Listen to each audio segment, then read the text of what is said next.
মিডিয়ামের থেকে একটু বড় সাইজের আপেলগুলোকে আমি খোসা সহিতই সেদ্ধ করে নেব, যাতে তার পুষ্টিগুণটা বজায় থাকে। তো যাই হোক, এবার আপেলগুলো সেদ্ধ করা হয়ে গেছে, দেখো কতটা সফটলি সেদ্ধ হয়ে গেছে কিন্তু। তো এই বাটিটায় জল হচ্ছে, আপেল সেদ্ধর একটু জল ছিল, সেটাই আমি ফেলবো না, সেটাও নিয়ে নিয়েছি। তো খোসাগুলো এইভাবে ফেলে দিয়ে কিন্তু আপেলটাকে ভালো মতো চটকে নিয়ে ম্যাশ করে তারপর তার পিউরিটাকে ছাঁকনি দিয়ে ছেঁকে বের করে নিয়ে আপেলের যে বাদবাকি অংশটা, মানে ওই শাঁস টাইপের অংশটাকে ফেলে দেব। আর এই রকমভাবেই তৈরি হয়ে গেল পিউরিটা। চাটনির গায়ে যেটুকুনি লেগেছিলো সেইটুকুনিও কিন্তু অ্যাড করে দিলাম।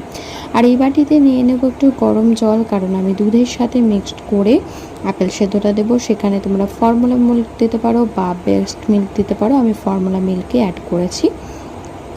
ফর্মুলা মিল্ক দিলে একটু টেস্টি লাগে আর মিষ্টি মিষ্টি কিন্তু